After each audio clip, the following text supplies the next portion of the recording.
Samahan niyo ako, kaibigan, at alamin natin ito mula sa Biblia. Sana po huwag niyong kakalimutan ang mag-click ng subscribe and bell notification button para po lagi tayong updated sa mga bago ko pang i-upload mula sa Biblia. Kaya welcome po to Junjun TV. Maraming tao sa buong mundo ang nagtatanong o nag-iisip na kung saan ba nagmula ang Panginoong Diyos na may likha ng langit at lupa, at sa loob lamang ng 7 araw ay nalikha ang langit at lupa. Kaya maraming tao ang hindi maiwasan ang magtanong sa kanilang kaisipan na kung saan ba nagmula ang Diyos at kung sino ba ang lumikha sa Diyos. Mga kaibigan, wala pong tao na nabuhay o nabubuhay sa mundong ito ang makakasagot sa ating mga katanungan. Kahit ang mga scientist at pinakamatalinong tao ay hindi po nila ito kayang sagutin. Tanging ang Biblia lamang po ang may kakayanang sagutin ang ating mga katanungan. Kaya sa oras pong ito, kaibigan, ay nais ko pong buksan ang Biblia sa Psalm 90 verse 2. Ang sabi po dito, wala pa ang mga bundok, hindi mo pa nilikha itong buong daigdig, ikaw noon ay Diyos na, pagkat ikay walang hanggan. Kaibigan, ayon nga sa verse pong ito na mula sa Biblia, hindi pa nalikha ang daigdig, ay Diyos na po ang ating Diyos. At ang ating Panginoon ay walang hanggan. Sa madaling salita po, mga kaibigan, ang Diyos po natin ay walang pinagmulan at walang katapusan. Hindi pa po nalikha itong mundo, siya na ay Diyos na makapangyarihan.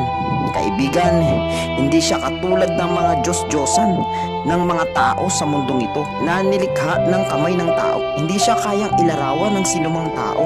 Ang ating Diyos ay makapangyarihan sa lahat. Kahit ang mga bilyong-bilyong anghel ay kanyang nilalang. Maging ang mundo po natin ay nagawa sa loob lamang po ng 7 araw. At hindi po kumilos ang ating Diyos upang trabahuin ang paglikha sa mundo, kundi sinabi lamang po ng ating Diyos ang lahat na likha ang mundo, maging ang kalawakan, sa pamamagitan lamang po ng salita ng ating Panginoong Diyos.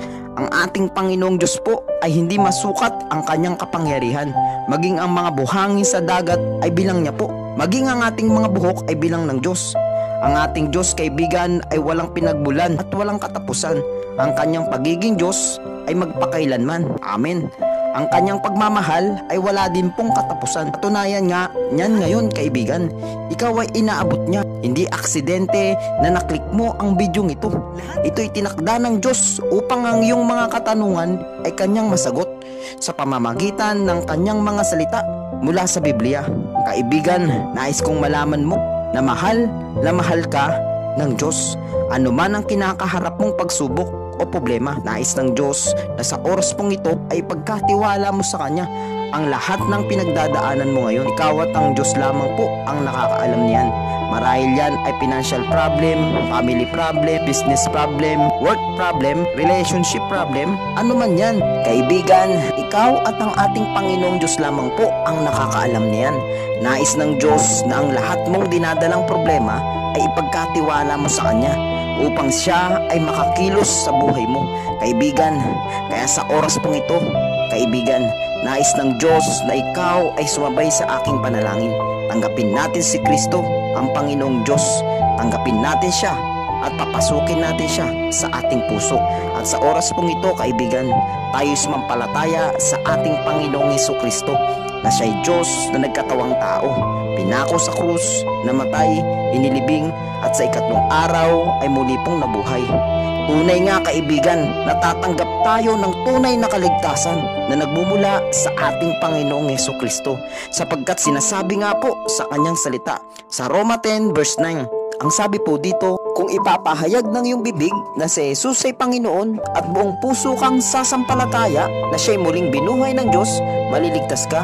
Kaibigan, tanging ang Panginoong Hesukristo lamang din po ang makakasagot o makakapagbigay ng solusyon sa lahat ng ating pinagdadaanan, sapagkat siya'y Diyos ng mga Diyos na makapangyarihan.